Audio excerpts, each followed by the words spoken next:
Hey everybody, this is going to be my Eagles Falcons recap. It's currently Saturday. Tomorrow the Eagles and Saints are playing one another. You won't see a recap for the Eagles and Saints because, for obvious reasons. Uh, I, I yeah, we want to get into that. It's been a long week since the Eagles played the Falcons. I've been frustrated, I think. Yeah, I mean, I just got done the live stream last night with two fellow Falcons fans. And I say fellow Falcons fans, friends that are Falcons fans. Um, I'm just I'm just frustrated. I'll go through scores, turnovers, stuff like that really quick. First quarter, Eagles turn the ball over on downs at the Falcons 9-yard line. Uh, Falcons kicker Younghoe Koo kicked a 39-yard field goal. Second quarter, Eagles quarterback Jalen Hurts threw a 7-yard touchdown to wide receiver Devonta Smith. Younghoe Koo kicked a 22-yard field goal, and the Eagles led at halftime 7-6. Not a high-scoring first half at all. Younghoe Koo kicked a 34-yard field goal. Eagles kicker Jake Elliott kicked a 29-yard field goal. Falcons quarterback Kirk Cousins threw a 41-yard touchdown to wide receiver Darnell Mooney. The two-point conversion was unsuccessful.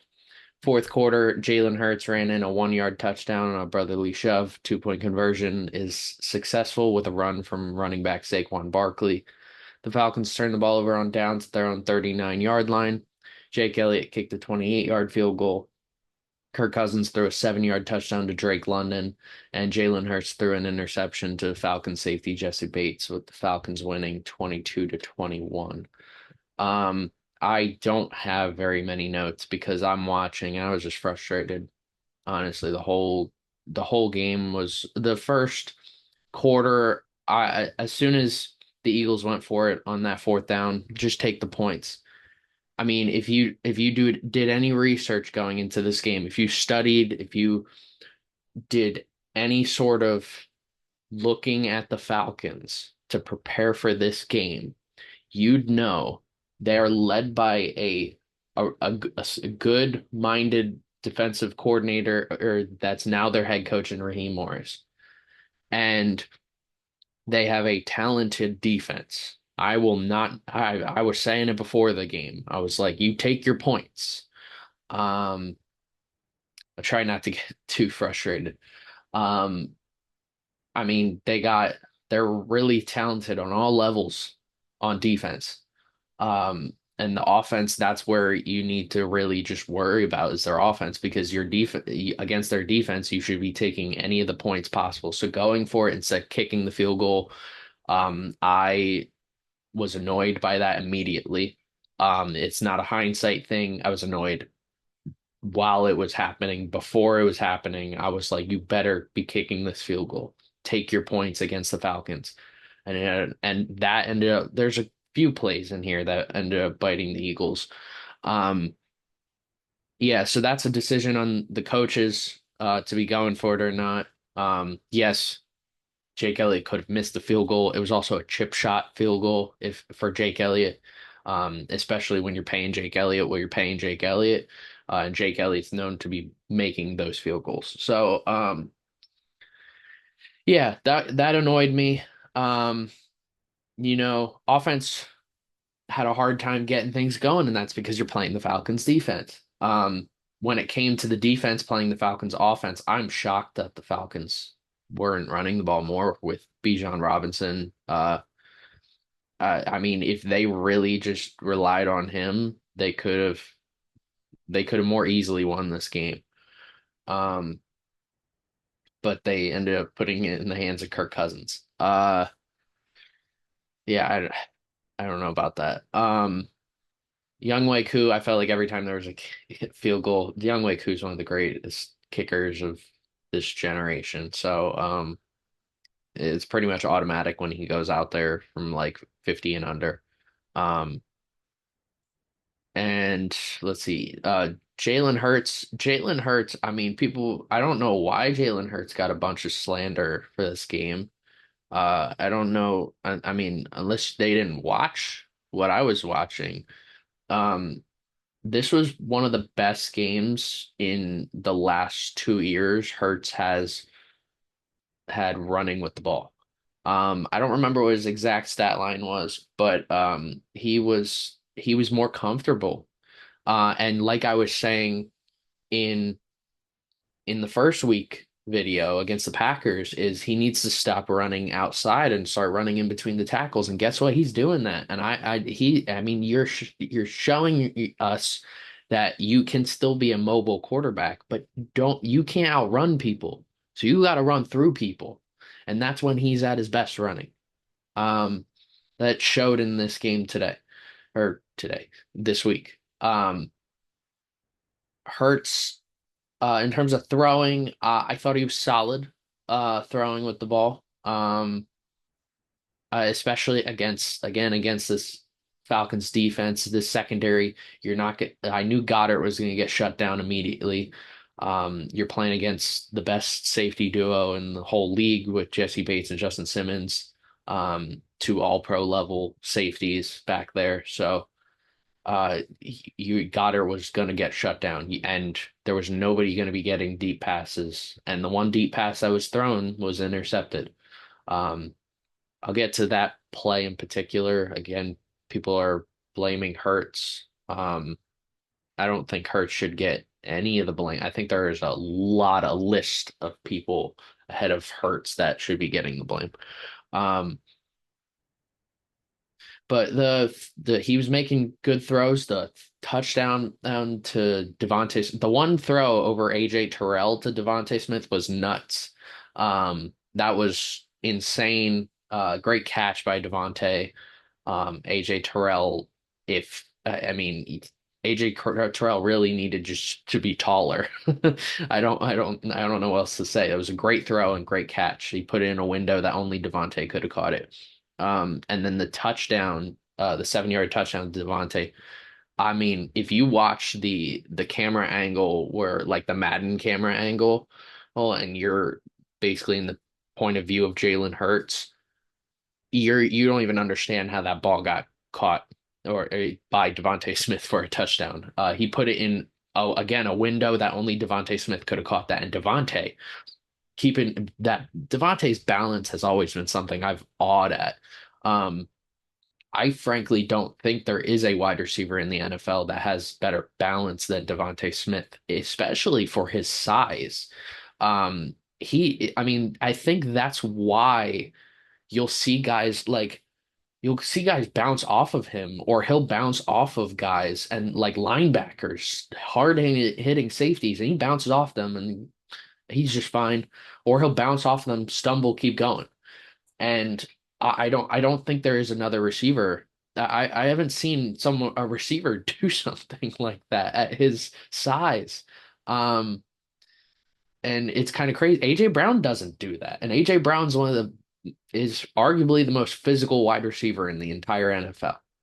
Um, so yeah, Devontae's awesome. I love watching him. I knew going into this game, I knew AJ Brown wasn't going to be playing.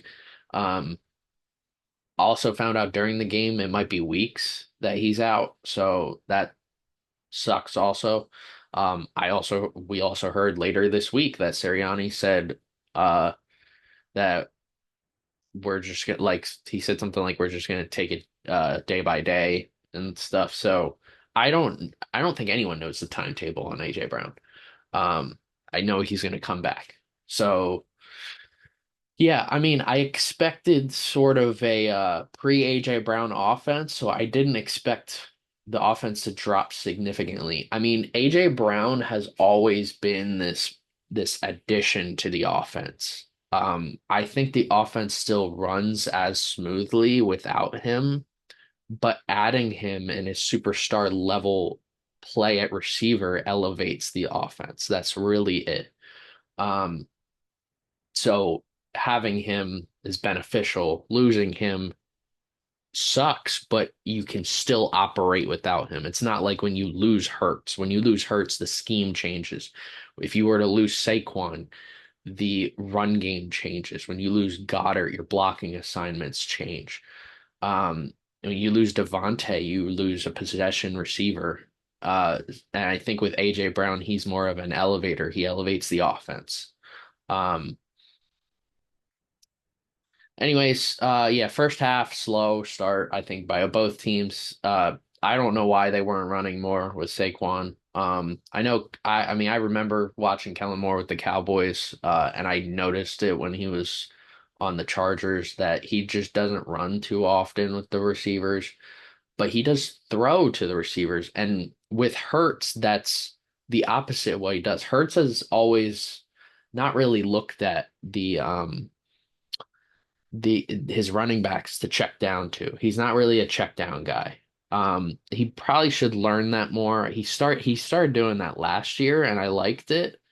Um, but he can't don't check down too much. You just someone needs to teach him when to check down. And especially to Saquon Barkley. But I mean when he had the one check down in the game to Saquon, I was like, wow, I don't remember the last time I saw him check down. Um, so yeah, try and figure out ways to get Saquon the ball. Run the ball more with Saquon. I guarantee if you run the ball more with Saquon in this game, aim that you're probably in the end zone more. Um, I mean, Saquon was having a great night, and he didn't get the ball enough. And I'll get to the last play on offense too. I'll get to that. Um, Third quarter. Again, guys going back and forth, field goal, and then the 41-yard touchdown. I don't know what Chauncey Gardner-Johnson is. I don't know what his issue is. I think it's funny. Darius Slay allowed the would-be game-winning touchdown.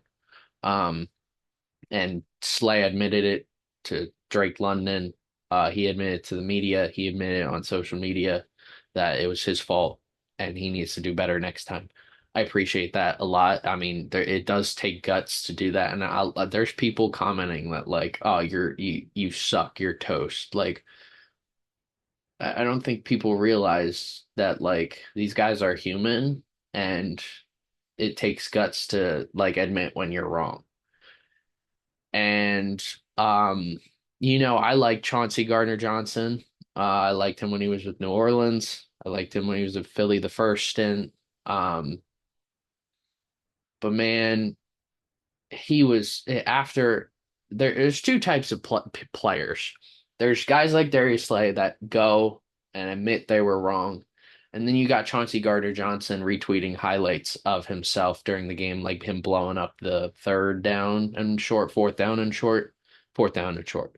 And like those are great and all. The game just ended and it ended by the secondary allowing chunk plays back to back to back to back. And you're retweeting highlights from middle of the game. And in the middle of the game, you allow a 41-yard touchdown. You allowed a 41-yard touchdown. You were on Darnell Mooney and you had him literally grasped in your reach and somehow he gets out of your contain and scores that touchdown. Just that was disgusting. Uh, I don't know. He's not going to get the support from Philly fans. Um, and like I'm a reasonable Philly fan. Uh, you're not going to find that support. You will not. If you continue to approach everybody's approach this season is to go to a Super Bowl. You see, Hurts has said it, AJ Brown said it, Dallas Goedert said it, Devontae Smith has said it, Saquon said it. The entire offensive line has said it, except for Mekhi Becton, which he's new. I get it. He just wants to get consistency. Brandon Graham gets it. Uh, Jordan Davis, Jalen Carter, all these guys get it. Darius Slay gets it. Everybody gets it, except for the new guys. Chauncey, you're not new. You are not new. You need to understand your goal is to win a Super Bowl. So you living play by play, game by game, and thinking about what how good you did is is going to be looked upon negatively by the entire fan base. I that's just a warning. I'm a reasonable person. I think I'm a reasonable person. So I know his skill set is fantastic. He can be he can be the best safety in the entire NFL, but show it. And if you if you fail, get improve and get better. That's what I was saying after the Packers game, after that long touchdown that he allowed. That's something you can look at the tape. You can get better next time. That's what I said. Look at this tape, get better next time. But you having a bad performance and then sharing the good parts that you did is not a good look from this fan base, and you'll be out of town soon if you continue that. And that's a warning for the rest of the fan base. The rest of the Eagles fan base, I'm sure, has stronger words for you. I've heard it in the last week. Um, but I'm just sending the message along. Um, and I'll continue to support him. I think he's a very skilled safety. I think he can. I mean, he could go play free safety, he could play strong safety, he could play in the slot. He can play it all. I know he can, but he's got to learn. He's got to learn when to do certain stuff, and retweeting your own highlights after. I mean, that's a bad look. Immediately after the game, that's a bad look. Um, Uh, all right. Anyways, fourth quarter, offense started getting going strong. Jalen Hurts had the brotherly shove. Brotherly shove was perfect all night long. Clearly it's back. Jason Kelsey was in the booth for Monday Night Football, and you could hear he missed. He doesn't like to play, obviously, because he's the center. When you're the center in that exchange, you have to focus on so much that, and you're physically told on that obviously you're not going to like that play. But you could tell he missed like just the situation being around those guys. Um, but I mean, it works as great as ever.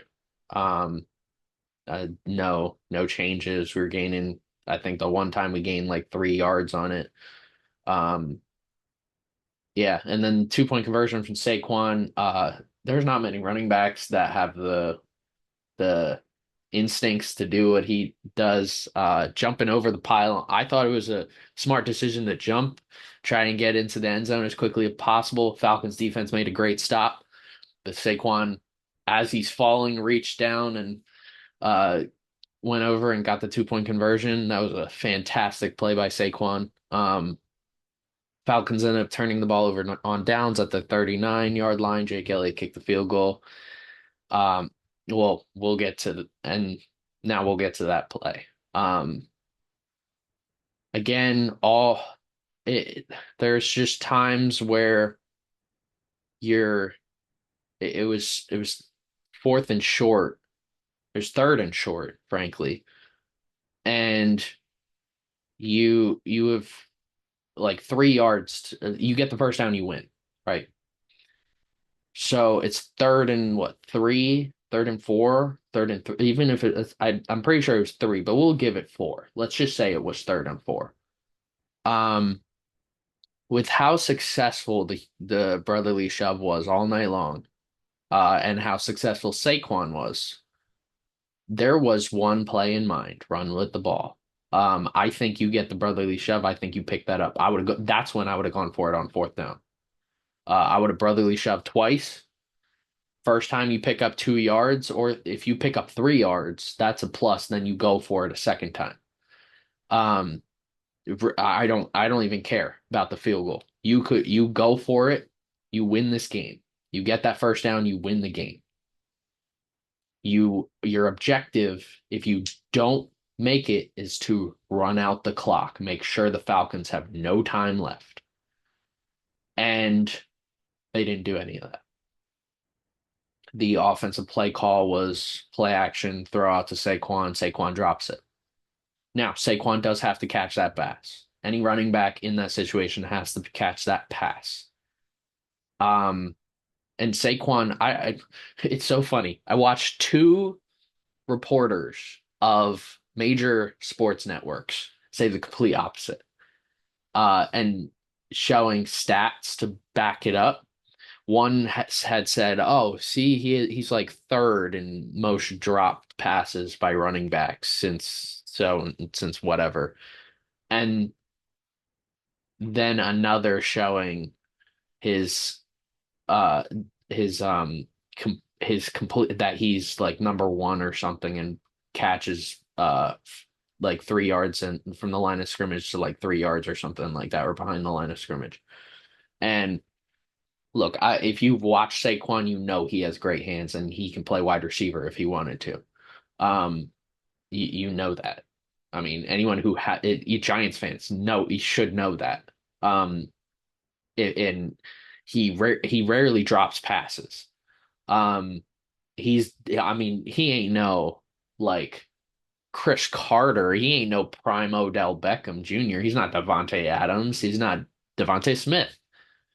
But he he also doesn't practice that catching a ball as much as he does running with the ball. He definitely runs with the ball and practice blocking assignments. But he is definitely an elite pass catching running back. Um, and he should catch that. Um, I also would have never put Saquon in that situation. I would have never put any player in that situation. I wouldn't have put Jalen Hurts in that situation to make that throw because if let's say that ball is behind Saquon, then it's like, all right, then the blame is on Jalen Hurts. And if Jalen Hurts were to get sacked on that play, then the blame is on the offensive line. So why are you passing? All eyes are on running the ball. And Saquon's had a great night running with the ball. Hurts has had a great night running with the ball. The brotherly shove was as successful as ever. It's third and short yardage, not short, but like I wouldn't say medium either. It was like intermediate, I guess. Um, Run the brotherly shove. Run it with Saquon. Dude, run. You have so many options to choose from, and you go for it and throw the ball. And you don't get it, clock stops. You have to kick a field goal. The outcomes of if you throw the ball and it's incomplete, your only choice is field goal. You could go for it. That's a high risk. Um, that's a higher risk than any of the other situations. But running with the ball, you have a multitude, you have so many options to choose from. If you run it and you don't get it, then you can't. If you run it, gain 2 yards. You use the brotherly shove, gain 2 yards. You run it with Saquon, gain 3 yards or 2 yards, and then you contemplate going for it again because then you'd run out the clock. You'd turn the ball over on downs, but either way, even if you weren't to get it by throwing it, you'd be in the same situation, but the clock would have ran out. So yeah, your objective there is to run out the clock, run the ball, run the ball, run the ball, like the Eagles were doing great all night. And no. So I I have an issue with the play calling, the decision making on all aspects. Decision making comes down to Sirianni. Some of the play calling comes down to Kellen Moore and Vic Fangio. I blame all three of them need a large part of the blame in this game. This is one of the worst coached games I've ever seen, worst handled games by coaches I've ever seen. And that's saying a lot. I've dealt with Chip Kelly, I've dealt with end of Philly Andy Reid, I've dealt with Doug Peterson. Yeah, that was awful. If that is the Eagles I see for the rest of the season, might get 10 wins. Any less, and I'm sure Sirianni's probably fired. Um, it sucks. This is a talented team. Like everybody's pretty much locked up except for Dallas Goedert. Uh, and games like this probably gonna deter the Eagles from giving him an extension. Um, and yeah.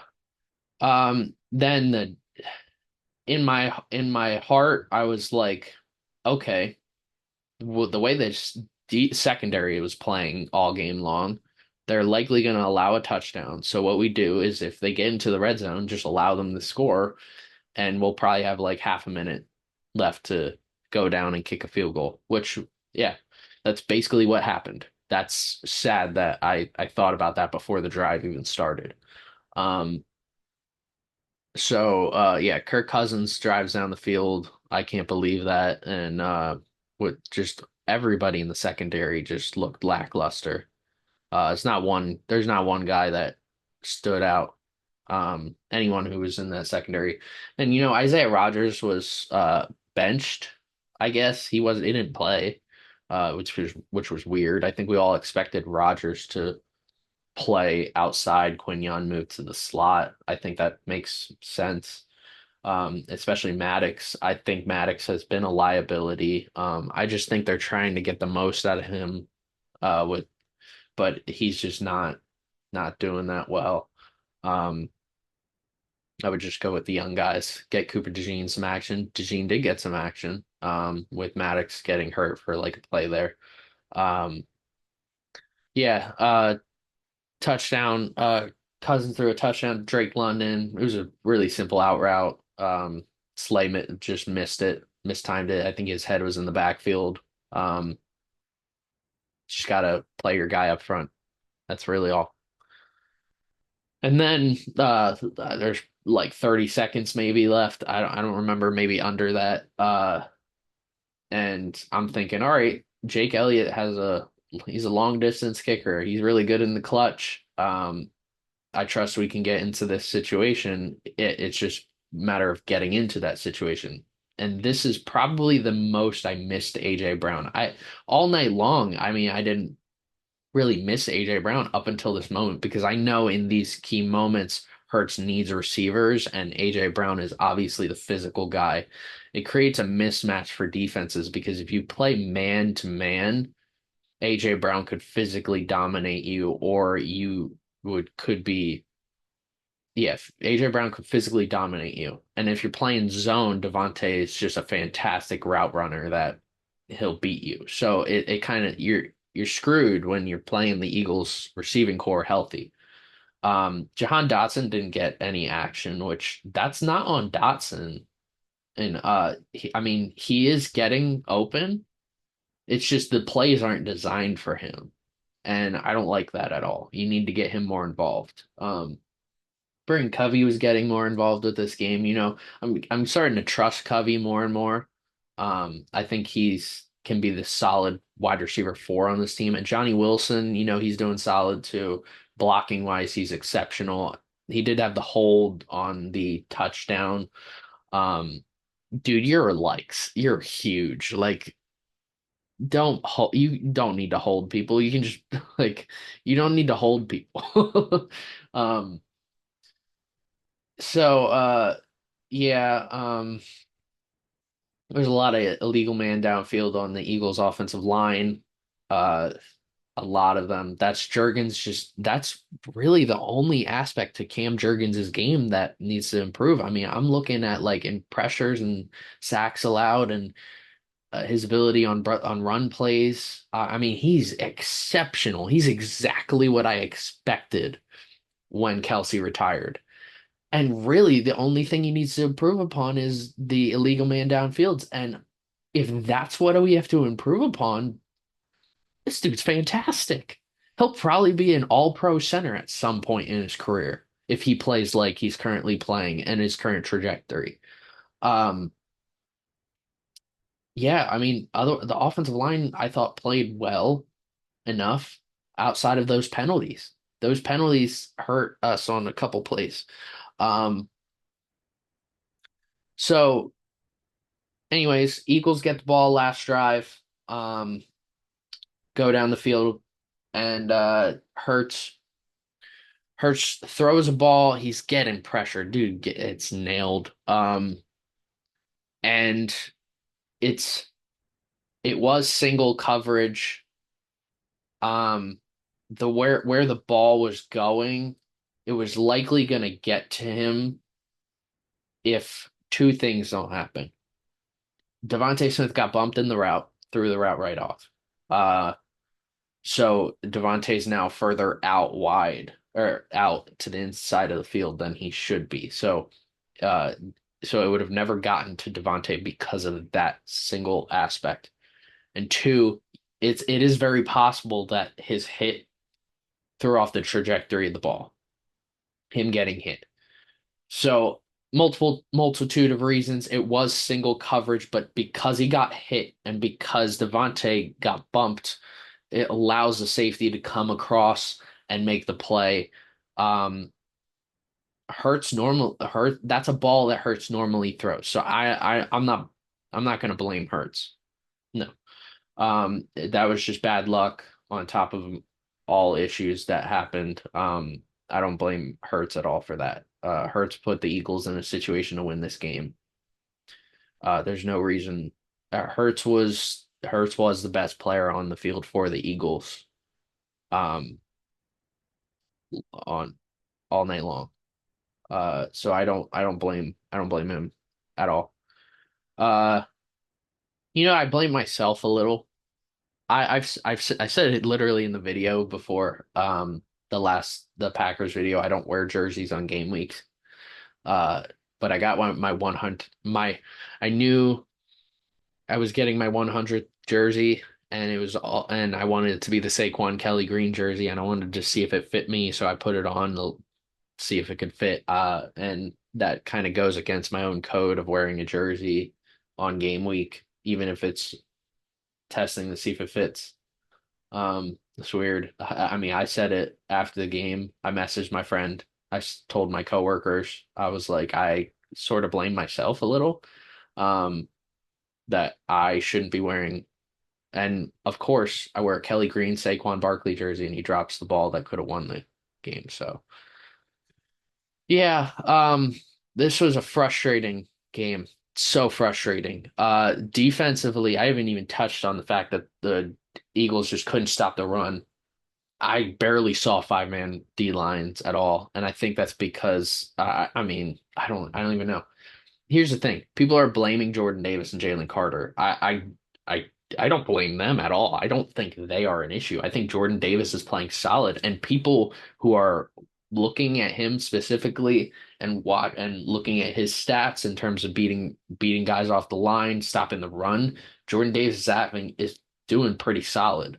And Jalen Carter is still looks really good. He's always a half a step so close. And you know what the issue is with why they aren't as consistent necessarily is because the edge rushers.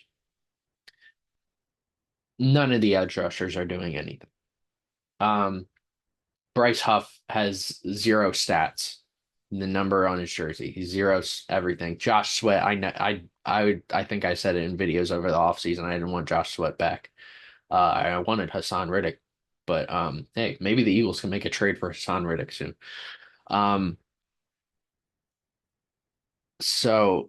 And then Brandon Graham, he's getting up there in age. I get that. So I'm not even Brandon Graham's and Brandon Graham was our best edge rusher. And there was a penalty on not on Brandon Graham, which really there should have been because Brandon Graham hit him in the helmet. Either way, there was a penalty called on the play.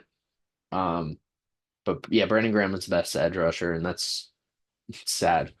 Um, Nolan Smith is all like I've said before, he's always like he needs to add something to his game, and he could be a really good edge rusher. He didn't really, I didn't think he was noticeable a lot in the game. I think the Falcons also have a decent offensive line, and they've uh Jake Matthews is a really good tackle, a really good offensive lineman in the whole league. Um, I mean, I was talking about him with the Falcons all-time team stream that we did. And yeah, I mean, no, Moro Ojimo is getting time at edge. Why? Why is Moro Ojimo playing at the edge? Moro Ojimo should never touch the field unless there's an injury. There's no reason you rotate him in and out. Um, I think there's a couple all right, so because the edge rushers aren't doing anything, it's putting more pressure on whoever's in the interior line because they have to stop the run and get to the quarterback instead of just focusing on what's in front of them and trying to beat their guy. Um, and that's why Jalen Carter is always half a step away because quarterbacks are know that he's the best player on that defensive line. So as soon as they see him, that's when you make the quick instinct throw. Do you throw it away or check it down? And anyone else, it's like, all right, it doesn't matter. We'll figure out a play. It's not like they're going to get to us. Jordan Davis is not known to be a great pass rusher. It's more for stopping the run, and I think he's doing a solid job of it. Milton Williams is still here. Milton Williams is doing really good. But yeah, but we didn't see too much five-man D line, and it allowed Bijan Robinson and Tyler Algier to combine to have a good game. And they really both could have had better games if the Falcons decided to run the ball more. So yeah, a bad game on all aspects. Linebackers weren't even noticeable because of the issues with the D line and the secondary. Um, I mean, at this point, Reed Blankenship's probably the best DB on the team. He shouldn't be. He should not be. He should be the enforcer on the team. He should not be the best DB on this team.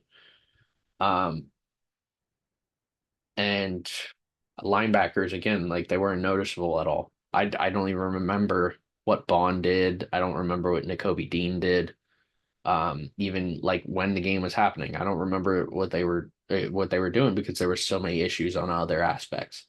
Um, yeah, and because they weren't getting pressure, there was more time for Cousins to throw, causing issues in the secondary. So I think the Eagles really need to consider trading for maybe two edge rushers. Um, Try and get Hassan Reddick back. I wanted Hassan Reddick to get an extension. I think he deserves it.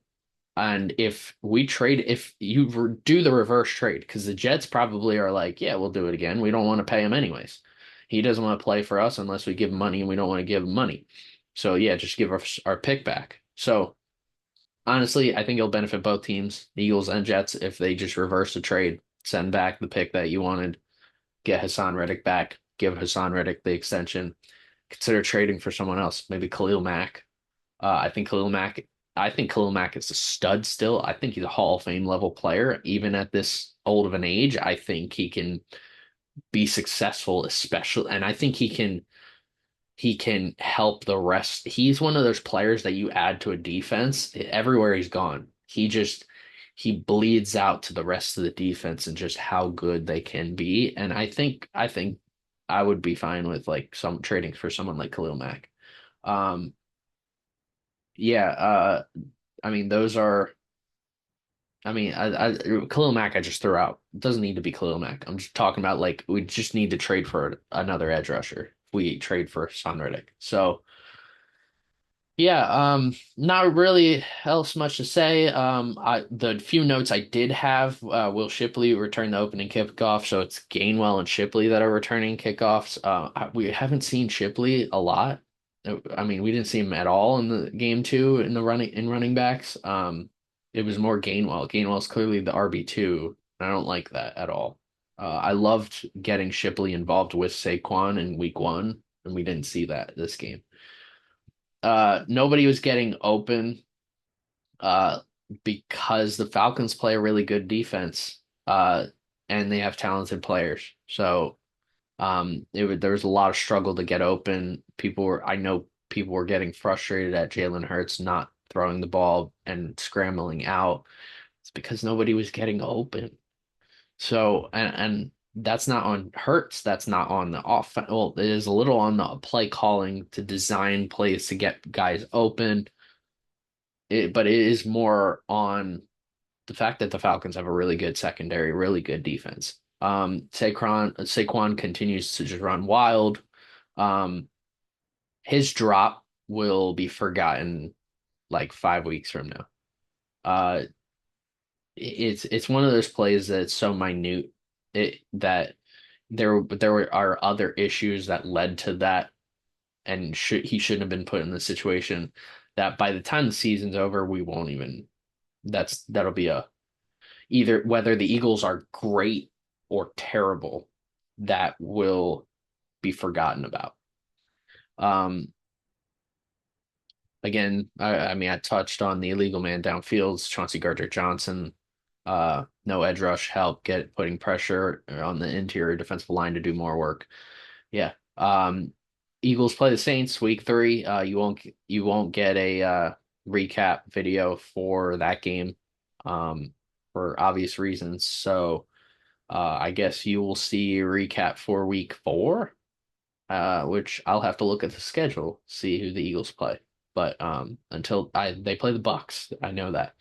Um, until then, go Eagles.